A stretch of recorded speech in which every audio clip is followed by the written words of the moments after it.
অনেক অনেক ধন্যবাদ আপনাকে আপনার প্রশ্নের জন্য। আপনি দেখছেন Bashundhara Kings presents the football show এর এট এ টাইম। কেমন আছেন নাবিল খান? আলহামদুলিল্লাহ ভালো আছি। ক্লাব বিশ্বকাপ দেখছেন কেমন? দেখছি অন এন্ড অফ। কেমন লাগছে? ভালোই, খারাপ না। ভালো লাগছে। আচ্ছা, কতগুলো ম্যাচ ধরেন আপনি ওইভাবে চিন্তা করেন, যদি ক্লাব বিশ্বকাপটা না থাকতো, হ্যাঁ, তাহলে এই যে এবারের যে উইন্ডোটা শেষ হয়ে গেল, ইউরোপিয়ান ফুটবল শেষ, দেশের ব্যর্থতা শেষ, কিছুই কিন্তু আপনার থাকতো না। এখন ক্লাব বিশ্বকাপের জন্য হলো ধরুন হচ্ছে ফুটবলের আমেজের মধ্যে থাকা হচ্ছে। এখন আপনি চাইলে একটু ঢিমে তালে খেলা দেখতে পারেন, চাইলে আচ্ছা ঠিক আছে আজকে রাতে ফ্লামেঙ্গোর খেলা আমি হয়তো নাই বা দেখলাম, বা ধরেন যে আজকে রাতে আপনি জানেন যে প্রেডিক্টেবল রেজাল্ট কোনটা খুব বেশি না দেখলেন, কিন্তু আপনি যখন একবার এটা রাউন্ড অফ 16-এ চলে যাবে, যখন কোয়ার্টার ফাইনালে যাবে, যখন রিয়াল মাদ্রিদ পিএসজি পড়বে, যখন ধরেন রিয়াল মাদ্রিদ ইন্টার মায়ামি যদি পড়ে, ইন্টার মায়ামি বা ইন্টার মিলান বা ম্যান সিটি, তখন আবার এগুলো দেখতে হবে, তখন আবার ওটার অন্যরকম একটা আমেজ তৈরি হয়ে যাবে। যাই হোক, আমরা এইটার ফার্স্ট এডিশন তো, তাই এটার অনেক রকম আলোচনা থাকবে, তবে আস্তে আস্তে এইটা আমার মনে হয় যে একটা জায়গায় গেলেও যেতে পারে যদি ফিফা সাকসেসফুল হয়। আমরা তাহলে এই রিলেটেড একটা কোয়েশ্চেনই নেই। মাহবুল হকের কোয়েশ্চেন হচ্ছে যে ক্লাব বিশ্বকাপ 32 দলের না হয়ে 16 দল কিংবা 24 দলের হওয়া উচিত ছিল কি? বায়ার্ন মিউনিখের ম্যাচটা কি সেটাই চোখে আঙুল দিয়ে দেখিয়ে দিল? মানে উনি বলছেন 10-0 বলে অকল্যান্ড সিটিকে হারানো ম্যাচটার কথা। আপনারা কি মনে করেন? আচ্ছা, এই জায়গায় ধরেন হচ্ছে যে অকল্যান্ড সিটি কোথা থেকে এসেছে, ওশেনিয়া অঞ্চল থেকে তারা ওই স্লটটা পেয়েছে। এটা তো একটা বৈশ্বিক ক্লাব টুর্নামেন্ট, যেটা হচ্ছে ওয়ার্ল্ড কাপ, ওয়ার্ল্ড কাপেরই হচ্ছে ক্লাব বিশ্বকাপ ফরম্যাটের ক্লাবগুলোকে নিয়ে হচ্ছে এটা। এখানে তারা চেয়েছে যেন ওয়ার্ল্ড ফুটবলের ম্যাক্সিমাম জায়গার প্রতিনিধিত্ব থাকে। যেমন ধরেন এশিয়াতে হচ্ছে গিয়ে আপনার 4টা দল আলটিমেটলি খেলছে। সো দেখেন যে কনকাকাফ থেকে টিমগুলো খেলছে, ইউরোপের টিমগুলো আছে, কনমেবলের টিম আছে, এখানে তো সংখ্যা বাড়ানো হয়েছে। আপনি এটা ভাবেন একটা ক্লাব বিশ্বকাপের আসর হচ্ছে, সেখানে ইউরোপেরই 12টা ক্লাব খেলছে। তো ওইভাবে করে ধরেন বিস্তারটা তারা ঘটাতে চেয়েছে। আমার মনে হয় প্রথম দিকে একটু ঢিমেতাল থাকলেও ওই নকআউট স্টেজ থেকে যে পুরোপুরি যখন আপনি দেখবেন সব ফেভারিট টিমগুলো চলে আসছে, তখন এটার আবার আলাদা মজা হয়ে যাবে। এইটার আমি একটু যদি এইভাবে বলি, মানে 32 দলে না হয়ে 16 দলে আগে ইউরো হতো, 16 দলে এখন কোপা আমেরিকা হয়, 24 দলে এখন ইউরো হয়, করাই যেত। কিন্তু 32 যেহেতু ওয়ার্ল্ড, আপনি যে বললেন যে যেহেতু ওয়ার্ল্ড কাপের একটা নাম আছে, এটা তো আপনি বিশ্বকাপেও তো দল বেড়ে যাচ্ছে, বিশ্বকাপে দল বেড়ে যাচ্ছে 48টা, তো এরপরে 32-এ তারা রেখেছে। মানে এটা তো ধরেন যে মানে ক্রিকেট না যে 10 দল খেলায় বিশ্বকাপ নাম দিয়ে দিলাম, তাই না? মানে এটা তো ফিফা সাধারণত করেন না। যাই হোক, এবার আসি আসল আলোচনায়। দুঃখিত, এটা মানে I had to do this. যাই হোক, এবার আসল আলোচনায় আসি। সেটা হচ্ছে যে বায়ার্ন মিউনিখ আর অকল্যান্ড সিটির ম্যাচটা নিয়ে অনেকের অনেক প্রশ্ন থাকতে পারে যে একটা ম্যাচ কেন 10-0 হবে, এটা আপনি প্রশ্ন তুলতেই পারেন। কিন্তু আবার অনেকে এই প্রশ্ন তুলছেন যে এক পাশে ম্যানুয়েল নয় আর অন্য পাশের গোলকিপার, তিনি তার বাড়ি ভাড়ার জন্য পার্ট টাইম কাজও করেন, ওইখানকার ফুটবলাররা পার্ট টাইম কাজ করেন। এতে সমস্যাটা কি হয়েছে আমি এটা বুঝি না। আমি এটাকে এইভাবে বলেন কি, ফুল টাইম কাজ করেন, পার্ট টাইম ফুটবল খেলেন। হ্যাঁ, তাতে সমস্যা কি? এই যে আমরা যে জানলাম যে নিউজিল্যান্ডে ওই জায়গাটাতে ফুটবল টিমের যারা রয়েছেন তারা শুধুমাত্র তাদের ওই ফুটবলের পয়সা দিয়ে জীবন চলে না। এটা দেখে তো আমাদের বাংলাদেশের ফুটবলারদের শেখা দরকার। বাংলাদেশের ফুটবলারদের অন্ততপক্ষে প্রথম সারির ফুটবলারদের পেশাদার ফুটবলারই তারা, তাদেরকে এর বাইরে কিছু কাজ করতে হয় না, তাই না? তাদের ওইটাই যে টাকাটা পান, এটা দিয়ে তারা বছর চলেন এবং চলার মতোই টাকা, হ্যান্ডসাম অ্যামাউন্টের টাকা বাংলাদেশের লিগে গত বছরের আগ পর্যন্ত, এবছর কি হবে জানি না, পাওয়া গেছে। এই যে অকল্যান্ড সিটির গল্পটা যেটা আমরা জানলাম, এটাই বিশ্বকাপের গল্প। এবং এইখানে যেমন ওই বায়ার্ন মিউনিখ থাকবে জৌলুসওয়ালা, যাদের টিভি মানি এক সিজন থেকে যা পায় অকল্যান্ড সারা জীবনেও এত টাকা কামায় নাই। এইখানেই এইটার নামই হচ্ছে বিশ্বকাপ। এখানে কিছু ম্যাচ 10-0 হইতে পারে, এখানে হয়তো পরের বার Auckland City, you never know, পরের বার তারা 10-0 জায়গায় 5-0-তে নামে আসবে, হয়তো 20 বছর পরে গিয়ে অকল্যান্ড সিটি একবার বায়ার্ন মিউনিখকে হারাও দিবে। ওই যে হারাই দিবে, ওই যে মজা, এইটাই বিশ্বকাপের মজা। এটা সবসময় মানে এইটাকে আমি কখনোই মানে নেগেটিভ সেন্সে দেখি না, এটা হতেই পারে। এবং আমরা ধরা পরের বার ওয়ার্ল্ড কাপেও আমরা এরকম কিছু ওয়ান সাইডেড ম্যাচ দেখবো, কারণ দল সংখ্যা বাড়ছে। সেই জায়গায় ধরেন আর্জেন্টিনার সাথে যদি দেখা যায়, খুব ছোটখাটো তো না, ওয়ার্ল্ড কাপে জায়গা পাওয়া মানেই বড় টিম, বাট ওই জায়গায় ধরেন রেগুলার ইন্টারন্যাশনাল ফুটবলে ওইভাবে আমরা দেখি না ইন্টারন্যাশনাল সার্কিটে, তার আসলে তো এরকম রেজাল্ট হতেই পারে। সো এটার আমি খুব বড় প্রবলেম মনে করতেছি না। লেটার স্টেজে আমার মনে হয় এগুলা পুষিয়ে যাবে। ইটস রিয়াদ, তার প্রশ্ন, কোনটায় বেশি অবাক হয়েছেন? বায়ার্ন মিউনিখের 10 গোল করা, আতলেটিকোর 4 গোল খাওয়া, ইন্টার মায়ামির না হারায়। আচ্ছা, ইন্টার মায়ামি না হারায় অত অবাক অবাক হই হই নাই। নাই। হ্যাঁ, বায়ার্ন মিউনিখের 10 গোল করায় অবাক হয়েছে। বায়ার্ন মিউনিখের 10 গোল করায় একটু অবাক হয়েছে, যদিও 6-0 যখন ফার্স্ট হাফ স্কোর লাইন দেখেছি তখন তো এটা এক্সপেক্টেড ছিল, তাই না? আমি বায়ার্ন মিউনিখের যখন অকল্যান্ডের সাথে খেলাটা দেখলাম, 11 যখন দেখছি বায়ার্ন মিউনিখের, আমি তো চিন্তা করতেছি যে এই 11 কেন নামাইছে, মানে চাইলেই তো অনেককে বিশ্রাম, একদম বেস্ট 11 নামানো হয়েছে। কিন্তু তারপরে আমি চিন্তা করছি ঠিক আছে, খুবই ডেভাস্টেটিং একটা কিছু হতে পারে, 10-0 হয়তো এক্সপেক্ট করি নাই, কিন্তু 7-8 হইতেই পারে, মানে খুব অবাক হই নাই। বুন্দেসলিগাতে তো ওরা 8 গোল দেয়। তারপর গতবারই মনে আছে আপনার বুন্দেসলিগার 7-0 বুন্দেসলিগার ম্যাচ ছিল না, একটা ফ্রেন্ডলি ম্যাচ, ওটা তো প্রি সিজনের শুরুর দিকে ম্যাচ ছিল। আর বায়ার্ন মিউনিখের তো আপনার এরকম প্রতিপক্ষকে গোলের বন্যায় ভাসানোর আরো রেকর্ডও তো আছে, তাই না, যারা ক্লাব বিশ্বকাপে নাই। হ্যাঁ, এরকম আরো রেকর্ডও আছে। আর আতলেটিকোর 4 গোল খাওয়া ওই বায়ার্ন মিউনিখের হিসেবে আর কি অবাক হয়নি। বায়ার্ন মিউনিখের 10 গোল নাম্বারটা ওইটা এই তিনটার কম্পারিজনে সবার আগে চলে আসে। বায়ার্নের 10 গোল, বায়ার্নের 10 গোল। বাট আমি ভেবেছিলাম ধরেন আতলেটিকো ম্যাচটা ফাইট করবে, one sided kind of one sided ম্যাচই হয়ে গেছে। আর পিএসজি যে স্কোয়াড নামিয়েছে ওই সেম না, পিএসজি যে ফর্মে আছে, হ্যাঁ পিএসজি যে ফর্মে আছে, এই ফর্মে থাকার পরে পিএসজি ম্যাচটা জিতবে এটা তো আমরা বলছিলামই, যে আমাদের প্রেডিকশন ওটা ছিল, কিন্তু 4-0 একটু বেশি হয়ে গেছে। এটা রেড কার্ডও ছিল যদিও মাঝখানে, ক্লেমো লংলে আবুল তাবুল বুকে রেড কার্ড খাইছেন আর কি। তো এইখানে একটা ব্যাপার থাকে, কিন্তু আমার কাছে মনে হয় যে ফাইন, মানে 4-0-তে আমরা বোধহয় বেশি অবাক হয়েছি। এরপর যে প্রশ্নটা রয়েছে সেটা SH শোভনের প্রশ্ন। নিকো উইলিয়ামস বার্সায় গেলে রাফিনিয়াকে কোন পজিশনে খেলানো হবে? নিকো উইলিয়ামস তো গেলবার আপনার বার্সেলোনায় আসলে রাফিনিয়ার গেলবারই হয়তো বার্সেলোনায় থাকা হতো না, তাই না? এইবার যদি আসেন, এইবার তো রাফিনিয়াকে তো আর ছাড়বে না, যদি আসো আমার মনে হয় নাম্বার 10-এ চলে আসবেন রাফিনিয়া। অদল বদল করেও খেলানোর সুযোগ আছে, মানে আপনার কাছে অপশন থাকলে এটা কখনোই খারাপ না। তো একটা কম্বিনেশন খুঁজে কোচ বের করবেন। আরো মনে হয় আপনার ডেডলি হবে তখন বার্সেলোনার। হান্সি ফ্লিকের তো নিশ্চয়ই টার্গেট একটা আছে, মানে ওই যে দানি অলমোর যে জায়গাটায় দানি অলমো একটু ইরেগুলার, ওই জায়গাটায় রাফিনিয়াকে হয়তো মুভ করানো যেতে পারে। আবার লামিন ইয়ামালকে উইং থেকে সরায় আরো মাঝখানে নিয়ে আসা হয় কিনা, মানে আরো সেন্ট্রালি আনে কিনা, এটাও একটা হইতে পারে। মানে এটা ধরেন আমি পার্সোনালি চাই না, এটা তো হবে না, মানে ধরেন মেসি যেমন ফলস নাইন হয়ে গেলেন একটা সিজন গিয়ে, এরকম কিছু হয় কিনা যদি তারা স্ট্রাইকার সাইন না করায়। অবশ্য ইয়ামাল মনে হয় উইং থেকেই বেটার, মানে আবার আপনি দেখেন রাফিনিয়ার ব্রাজিল টিমেও তার পজিশনটা কি হবে, কারণ আঞ্চলিক তো মাত্র তো হচ্ছে দুটা ম্যাচ তার আন্ডারে খেললো। কিন্তু আমি আসলে না, মানে এই প্রশ্নটার কোনো জবাব আমি জানি না, এই জন্য আমি বলতেও পারতেছি না যে রাফিনিয়ার আসলে তাহলে কই ট্রাই করানো হবে, কারণ নিকো উইলিয়ামস আপনার ওই পাশ দিয়ে ট্রাই করতে হবে, লামিন ইয়ামালকে আপনার এই পাশে ট্রাই করতে হবে, দুজন দুই পাশে আমি কই আসলে ওই নাম্বার 10 করব, নাম্বার 10, কিন্তু তার ইফেক্টিভনেস কি আগের মতো থাকবে? থাকতেই পারে, না থাকার কিছু নাই, থাকতেই পারে। আমার মনে হয় হান্সি ফ্লিক এই ব্যাপারটা, মানে দু একটা ম্যাচ দেখলে আমরা বলতে পারবো যে কি কাজে দিচ্ছে কি দিচ্ছে না।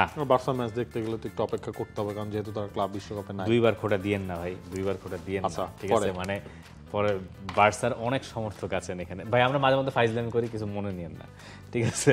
আচ্ছা, মোহাম্মদ মিরাজ হাসান, প্রাইস ট্যাগের তুলনায় ভার্টজের চেয়ে চেরকির পটেনশিয়াল বেশি, আপনারা কি মনে করেন? মানে একটা প্রায় 100 মিলিয়নের কাছাকাছি, 100 মিলিয়নেরও ওপরে প্রাইস ট্যাগের একটা ডিফারেন্স আছে এদের দুজনের। আমার কাছে মনে হয় কি যে ভার্টজেরই পটেনশিয়াল বেশি চেরকির তুলনায়। চেরকিরে নিয়ে যেটা একটা সমালোচনা যে ডিফেন্স ঠিক মতো করে না, তো আমি জানি না ওটা হয়তো গার্দিওলার কাছে দোপে টিকবে না, গার্দিওলা করাই সারবে, হয় করাবে না, এলে যাওগা। আপনি তো দুইটা ডিফেন্স করেন, এরকম ফুটবলারকে আপনি প্লেইং 11-এ রাখতে পারবেন না, কারণ সামনে তো আছেনই হল্যান্ড।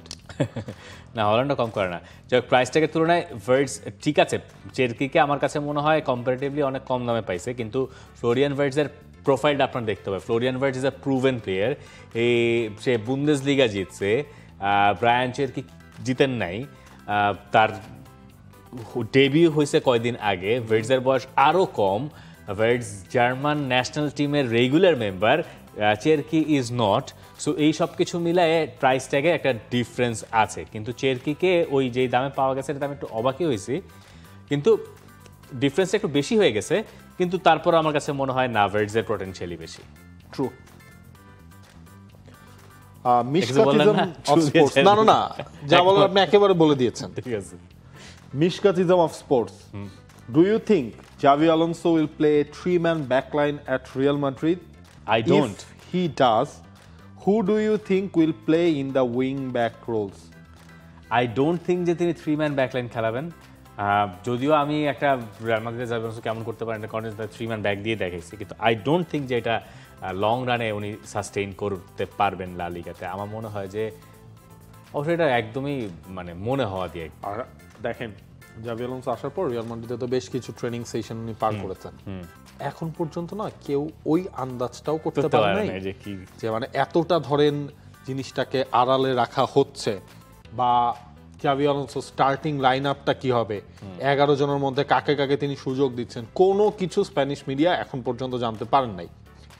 স্প্যানিশ মিডিয়াতে ফাঁকি দেওয়া বিরাট ব্যাপার, তার মানে কি পরিমাণ ক্লোজ, মানে এই জায়গাটাই হচ্ছে যে একটা ধোঁয়াশা রয়ে গেছে। আমরা হয়তো রিয়াল মাদ্রিদের প্রথম ম্যাচটা দেখলে বুঝতে পারবো। আর আপনি যে প্রশ্ন করেছেন যে আমি রাইট উইং ব্যাকে ট্রেন্ট আলেকজান্ডার-আর্নল্ডকেই দেখতে চাই, যদি হচ্ছে গিয়ে 3-man ব্যাকলাইন নিয়ে খেলেন তাহলে হচ্ছে উইং ব্যাক, রাইট ব্যাক হিসেবে রাইট সাইডে হচ্ছে ট্রেন্ট আলেকজান্ডার-আর্নল্ড, আর লেফটে যদি আমি নুনো মেন্দেসকে দেখতে পারতাম খুশি হতাম, কিন্তু সেটা তো আলটিমেটলি চান্স নাই। তো লেফট সাইডটায় একটু মনে হয় ইয়ে থাকবে। আর রিয়াল মাদ্রিদ তো লেফট ব্যাক একটা সাইন করবেই আলটিমেটলি, করার তো কথা, করা তো উচিত মনে হয়। আমার মনে হয় যে রাইট ব্যাকেই ট্রেন্ট আলেকজান্ডার-আর্নল্ড বেশি খেলবে। মূলত ট্রেন্ট আলেকজান্ডার-আর্নল্ড হইতে পারেন মার্সেলো যা ছিলেন তার রাইট সাইডেড ভার্সন। হ্যাঁ, মানে নো ডিফেন্স অনলি অ্যাটাক হইতে পারে যদি 4 খেলে। আচ্ছা, বাংলাদেশি ট্রান্সফার আসছি। হ্যাঁ, রিপা খাতুন, তার প্রশ্ন হচ্ছে হামজাকে চ্যাম্পিয়ন্স লিগে দেখার আশা কি আমরা করতে পারি বা সম্ভাবনা কত? আপনার বোধহয় এটা ওই অলিম্পিয়াকোসে যাওয়ার গুঞ্জন, এবং এই গুঞ্জনের ভিত্তিটা হচ্ছে গ্রিক এক জার্নালিস্টের টুইট, যেটা অবাস্তব বলে উড়িয়ে দেওয়া যাচ্ছে না। তবে এখনো পর্যন্ত খবর হচ্ছে লেস্টার সিটিতেই যোগ দেবেন হামজা চৌধুরী। এখন এইখানে দুইটা ঘটনা ঘটতে পারে, যে ফন নিস্টলরয় হামজাকে চাইছেন না, আর ফন নিস্টলরয় হামজাকে যেমনটা চান নাই প্রিমিয়ার লিগে যখন তিনি কোচ হিসেবে এলেন লেস্টার সিটিতে, পরে গিয়ে তিনি শেফিল্ড ইউনাইটেডে গেলেন। এখন ওইটা ছিল প্রিমিয়ার লিগ, আর এটা চ্যাম্পিয়নশিপের প্রুভেন প্লেয়ার হচ্ছেন হামজা চৌধুরী, এবং লেস্টার সিটির সঙ্গে তার কন্ট্রাক্ট যেহেতু আছে, এবং লেস্টার সিটির কিছু প্লেয়ার তো নিশ্চয়ই ক্লাব ছাড়বেন যেহেতু রেলিগেটেড হয়েছে তারা, তো ওখান থেকে হামজার সার্ভিসটা তাদের প্রমোশনের জন্য তাদেরই দরকার। এখন এইটা নিশ্চল রায় বুঝতেছেন কিনা এইটা আমাদের একটু দেখার পালা আছে। তবে এখন পর্যন্ত খবর হচ্ছে লেস্টার সিটিতেই তিনি যোগ দিচ্ছেন, মানে এই এখন তিনি একটু ফ্রি টাইম কাটাবেন, যখন প্রি-সিজনটা শুরু হবে তখন সেখানে যাচ্ছেন আর কি। চ্যাম্পিয়ন্স লিগে দেখতে পারলে হয়তো ভালো লাগতো, কারণ নেক্সট বার চ্যাম্পিয়ন্স লিগ অলিম্পিয়াকোস খেলবে, সেখানে বাংলাদেশের খুব মজা হইতো, এবং 8টা ম্যাচ পাইতাম আমরা। হ্যাঁ, চিন্তা করেন 8টা ম্যাচ পেতাম, এবং চান্সেস আর ভেরি হাই যে এই 8টা ম্যাচের ভেতরে আপনি একটা বিগ টিম পাইতেন, Real Madrid, Barcelona, you name it, ঠিক আছে, ম্যান সিটি, লিভারপুল, যে কোনো একটা, ইন্টার মিলান, একটা না একটা বিগ ম্যাচ পাইতেন, এবং সেই ম্যাচটা মানে সেটা একটা অন্যরকম ব্যাপার হইতো। এবং হামজা চৌধুরী ওখানে গেলে ফার্স্ট 11-এর প্লেয়ারই হইতেন আমার ধারণা, আমার বিশ্বাস। এই জায়গাটায় হয়তো আরো কয়েকদিন পর বোঝা যাবে মানে লেস্টার সিটির ডিসিশনটা কি হয়, আর অলিম্পিয়াকোস যদি বেশি টাকা দেয়। লেস্টার তাকে রাখতে চায়, নিশ্চল রয়ের প্ল্যানে আছেন কিনা, দ্যাট ইজ দ্য কোয়েশ্চেন। এবং আমার ধারণা হামজা নিজেও থাকতে চান, ধারণা না, এটা আমার মানে আই কাইন্ড অফ নো। আচ্ছা, পরের প্রশ্ন যাবো। হ্যাঁ, Anik Ahmed, FIFA club world cup final PSG versus Real Madrid, who will win and what are your opinions? PSG. এখন পিএসজি যেই ফর্মে রয়েছে, মানে পিএসজি হচ্ছে আনব্রেকেবল টিম আমার কাছে মনে হয়। মানে অনেক সময় থাকে না, আপনি যা খেলবেন তাই জিতবেন, পিএসজির ক্ষেত্রে মনে হয় এখন তাই হচ্ছে।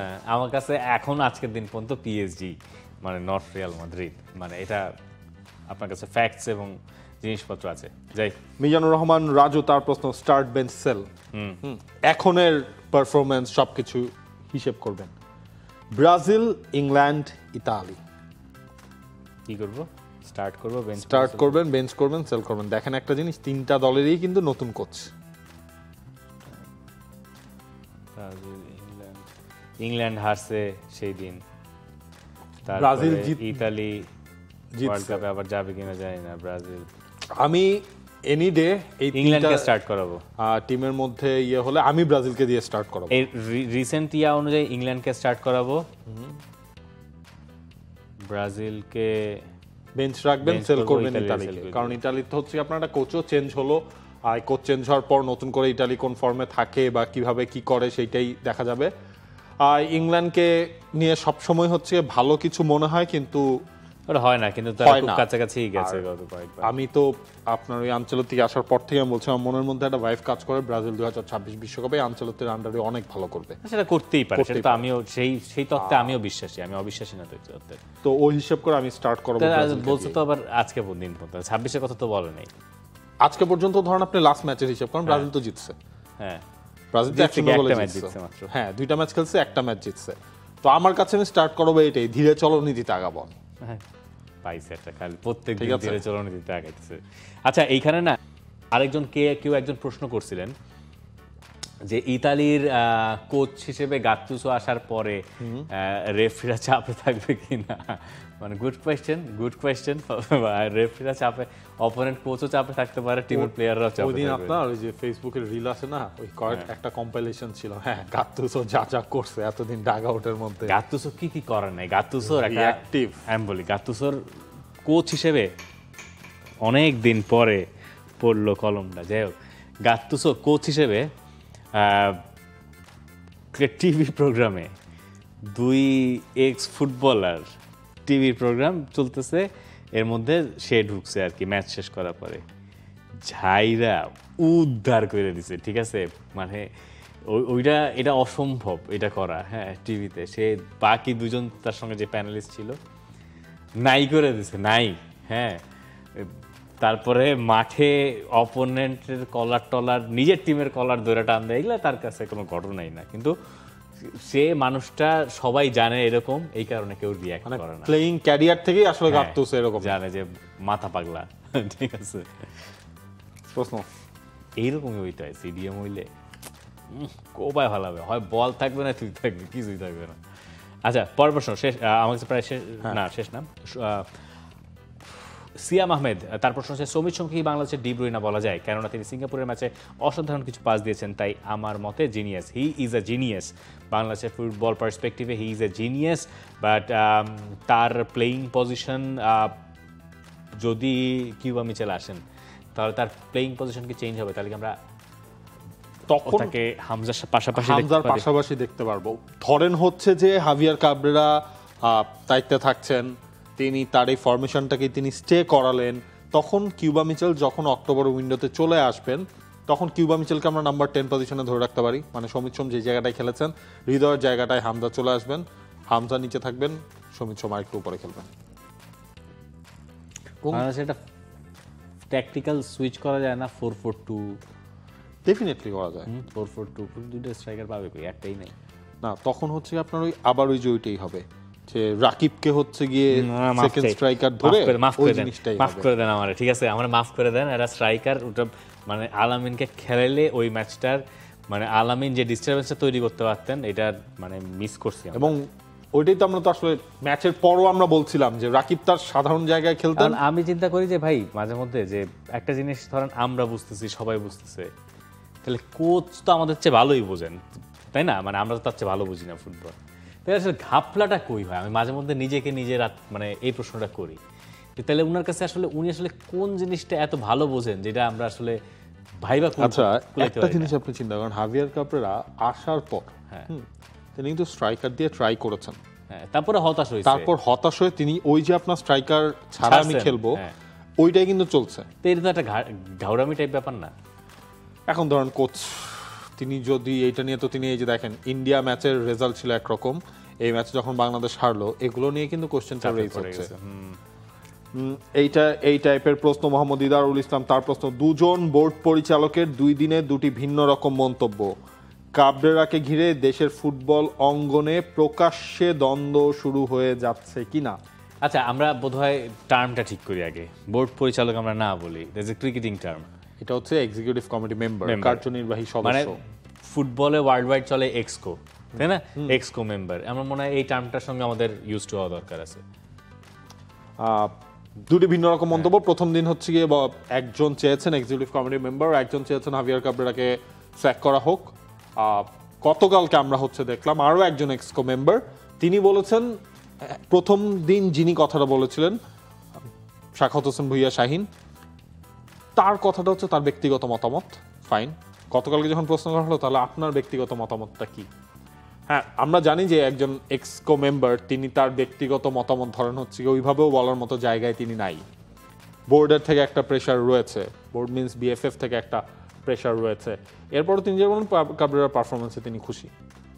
আমার কথা হচ্ছে আপনার ব্যক্তিগতভাবে কি কার কি মনে হয় এটা নিয়ে আমরা এখন প্রশ্বাস হয়েছি কেন?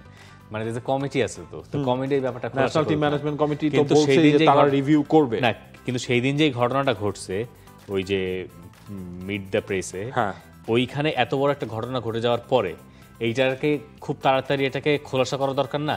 তো এটা এখনো দেরি হচ্ছে কেন? হয় কোচ থাকতেছেন বা যাচ্ছেন, এর নাথিং ইন বিটুইন, তাই না? সেটা আর দেরি করতেছি কেন? মানে দেরি করলে রিভিউ কমিটি মনে হয় এখনো তারা বসে নাই, ন্যাশনাল টিম ম্যানেজমেন্ট কমিটির রিভিউ মিটিংটা এখনো হয়তো হয় নাই।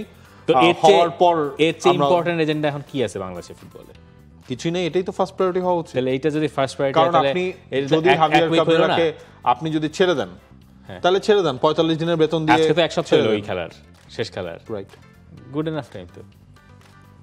মানে আপনি ধরেন যদি আপনি যদি আরো এক সপ্তাহ পরে এসে বলেন যে আমরা রিভিউ করেছি কোচ থাকছেন, এটা শুনতে কেমন শোনায়? অথবা আরো এক সপ্তাহ পরে এসে যদি বলেন আমরা রিভিউ করেছি কোচ থাকছেন না, যদি এক সপ্তাহ পরে কি এটা আর কোনো ম্যাটার করবে? দেখেন, মানে ফুটবল একটা কথা আছে না, যেটা হচ্ছে আর্জেন্টিনা যখন প্রত্যেকবার বিশ্বকাপ খেলতো এর আগে, মানে আমরা বড় হওয়ার পর যেটা আমরা দেখেছি, নাও আর নেভার একটা কথা আমরা শুনেছি না, কোচের ক্ষেত্রেও এটাই হওয়া উচিত। হয় নাও আপনি এই কোচকে রাখছেন কি রাখছেন না, না হলে অক্টোবরের আগে এটা নিয়ে কোনো না, কোচকে কোচের মতো টাইম দেন, তার মধ্যে কাজ করতে দেন, মানে স্বাধীন করে দেন। এটা নিয়ে এত টক্সিসিটি, জবাবদিহিতার একটা জায়গা অবশ্যই হয়তো আছে, সেই জায়গাটার মধ্যে বাফুফে হয়তো সেটা নেয়ও, কিন্তু আবারও একটা জবাবদিহিতার আন্ডারে কোচকে ফেলেন। জবাবদিহি নিয়ে প্রশ্ন আছে, বলেন। জবাবদিহি সবাই দেখা দিতে হবে কেন? আপনি ভিতরে ইয়ে করেন না, আপনার জবাবদিহিতা তো আপনি ভিতরে হবে। হ্যাঁ, সেই জবাবদিহিতার ছবি পাওয়া যায়, সেটা আসলে জবাবদিহিতা হয় না। আবার এই যে মানে কত কিছু যে এখানে বলতে গেলে অনেকগুলো কথা আসে, যেমন ওই জবাবদিহিতা করার পর কোচ কি বলেছেন সেটা আমরা কখনো জানি না। হ্যাঁ, কিন্তু ধরেন কয়েক পদের খবর বেরোয়, কোচ হচ্ছে গিয়ে প্রেসিডেন্টকে কি মেসেজ দিয়েছেন আমার এইটা লাগবে, এইটাও ছিল সিক্রেট মেসেজ, এটাও কিন্তু বাইরে ফ্ল্যাশ হয়ে যায়। এখানে অনেকগুলো জিনিস আসলে আছে। যাক, এগুলোকে আরো ফাইন টিউনিং করার অনেক সুযোগ আছে। দুইটাই হচ্ছে যে দুইজনের personal opinion, national team management committee যেটা বলবে এখন আপনি আরো যদি এক সপ্তাহ ওয়েট করে যতদিন যাবেন, আর 20 জনকে এক একজনকে জিজ্ঞেস করে যদি আমি 20 রকম মতামত নিয়ে আসি, তাহলে এখন এটা কি কেমন হইলো ঘটনাটা? এটা তো আপনার মানে ভাঙন বাড়লো না? তাহলে এটা এত সবার তো অপিনিয়ন দেওয়ার কি আছে এটা নিয়ে? আমার প্রশ্ন শেষ, পরের প্রশ্ন যাই, শেষ প্রশ্ন। E football with tips, eFootball with tips 6079, wow. Man ইউনাইটেডের 2008 এর জার্সিটা কিনতে চাচ্ছিলাম, জার্সিটা নিয়ে কিছু বলেন। I absolutely love this jersey. 2008 এর যে জার্সিটা, যেটা পরে চ্যাম্পিয়ন্স জিতছে পরপর 2 সিজনে, ম্যানচেস্টার ইউনাইটেড ওই জার্সিটা রাখছে। আমার ধারণা আপনি ওইটার কথাই বলতেছেন, আমার ধারণা আপনি 2008-9 এর কথাটা বলতেছেন না, মানে দ্য ব্ল্যাক ওয়ান, এটা না, আপনি বলতেছেন রেডটা, সলিড রেডটার কথা, মানে 7-8 ওইটা যেটা ছিল ওইটা। আপনার কাছে আছে? আমার কাছে এই জার্সিটা নাই। হ্যাঁ, এই জার্সিটার আমার কাছে নাই। এই জার্সিটা আমার খুবই পছন্দের। আমার এইটা আছে, এই যে এইটা আছে আর কি, ভিটা ব্ল্যাকটা। 8-9 না 9-10 ছিল ওটা, 9-10 ঈদের আগের দিন মাইকেল ওয়েন যে গোল করলো, ঠিক আছে, 9-10 ঈদের আগের দিন মাইকেল ওয়েন ম্যানচেস্টার ডার্বিতে গোল করলো, ওই জার্সিটা আছে। কিন্তু আমার ওই চ্যাম্পিয়ন্স লিগ উইন করা 8-এর ওই সময়ের জার্সিটা নাই। ওই জার্সিটা রেড এবং হচ্ছে ওটার ভেতরে সলিড এরকম স্ট্রাইপ আছে, তো ওইটা পাওয়া যাইতো না। আমি ওই সময় কেনার অনেক চেষ্টা করছি, কিন্তু ওই সময় বাংলাদেশে এই জার্সিটার মানে আসলটা পাওয়া যেত না, পাওয়া গেলে ওটার দাম অনেক ছিল। তো এইটা ম্যানচেস্টার ইউনাইটেডের একটা ক্লাসিক জার্সি, এইটা আপনি সংগ্রহে রাখতে চাইলে আপনি এটা কিনেই ফেলেন। এই জার্সির মেইন থিম হচ্ছে, মেইন ডিজাইনটা হচ্ছে এটার মানে পেছনে যে এরকম দুইটা দাগ আছে, মাঝখানে জার্সি নাম্বার, ওটা যখন পড়তো না 7, তারপরে 32-10 শালা টিম কি রোনালদো, রুনি, তেভেজ। তেভেজের 4টা গোল করছে ওল্ড দেখছেন? দেখলাম। হ্যাঁ তেভেজ আবার সে কি ওইখানে ওই চ্যারিটি ম্যাচে গোল টোল করে সেগুলো মানে ওর জীবনেও ঠিক হবে না। এই তেভেজকে যে আমি জীবনে আমার মনে হয় সবচেয়ে বেশি ভালোবাসছিলাম ফুটবলার হিসেবে কার্লোস তেভেজকে। তারপর সে এমন ছ্যাঁকা দিছে আমারে যে আমি কখন খেলেন? যখন সে ম্যানচেস্টার সিটিতে গেল, ম্যানচেস্টার ইউনাইটেড ছেড়ে, জীবনে খাওয়া সবচেয়ে বড় ছ্যাঁকা। ধন্যবাদ। Thank you. For more updates, subscribe to our YouTube channel and click on the bell icon. Follow us on Facebook and Instagram. Download T-Sports app to enjoy exciting games and highlights. Visit tsports.com.